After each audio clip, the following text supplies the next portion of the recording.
хабарҳои иқтисодӣ имрӯз 10 январ дар Паём ТВ. нархи орд дар бозорҳои Тоҷикистон дар муқоиса ба як ҳафта пеш 3% поин омадааст. сабаби арзон шудани он бино ба арзёбии барномаи озуқавории Созмони Милали Муттаҳид воридоти бештари орд аз хориҷ будааст. ҳоло як халта орди нави якум дар бозорҳои Тоҷикистон аз 280 то 320 сомонӣ арзиш дорад.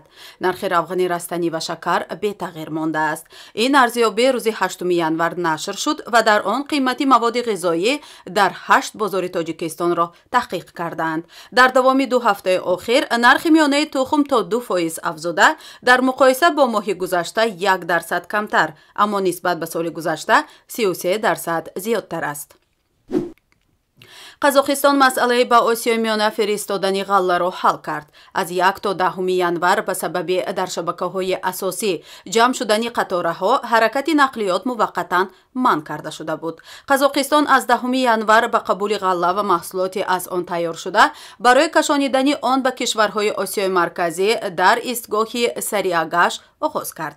ҳамчунин дар истгоҳи барои кашонидани ғалла аз истгоҳи Достик ба Хитой иҷоза шуд.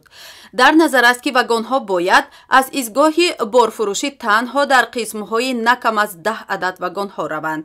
тоҷирони маҳаллӣ дар навбати худ гуфтанд ки ин тарк кори ширкатҳои хурду миёнаро ки ба хориҷи кишвар бо ҳаҷми камтар аз 10 вагон коло мефиристад фалаҷ мекунад. инчунин ҳама гуна маҳдудиятҳо барои фасод аз ҷониби интиқолдиҳандагон замина фароҳам меорад. ёдовар мешавем ки дар охири соли 2022 дар Қазоқистон 10800 вагон ба самти истгоҳи Сариағош, нуқтаи асосии интиқоли гандуми Қазоқистон ба Узбекистон ва Тоҷикистон қарор истода буд.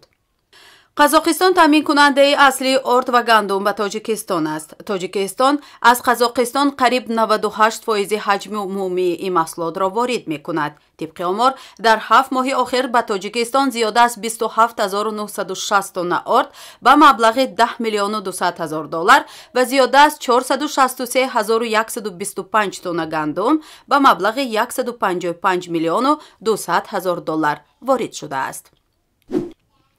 нархи арз. бонки миллии Тоҷикистон арзиши сомониро нисбат ба асъори хориҷӣ барои имрӯз 10 январ эълон кард. тибқи нишондоди бонки миллии Тоҷикистон арзиши 100 рубли русӣ барои имрӯз 14 сомониву 50 дирам аст. ин ниҳод хурби миёнаи фурӯши $100 Иёлоти Муттаҳидаи Амрико дар муассисаҳои қарзии Тоҷикистонро 1022 сомониву 54 дирам арзёбӣ кардааст. бонки миллӣ хурби миёнаи фурӯши 100 евроро 1096 сомониву 98 дирам арзёбӣ кардааст. нархи тилло. баҳои ҳар унс тилло дар муомилоти субҳи имрӯз миёни бонкҳои Лондон $1871.17 муомила шуд.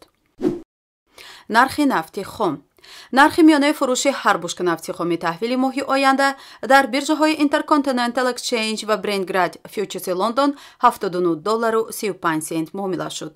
нархи миёнаи ҳар бушка нафти хоми таҳвили моҳи оянда дар биржаҳои New York Mercantile Exchange ва Lightswitgrad Oil New York $74.44 муомила шуд.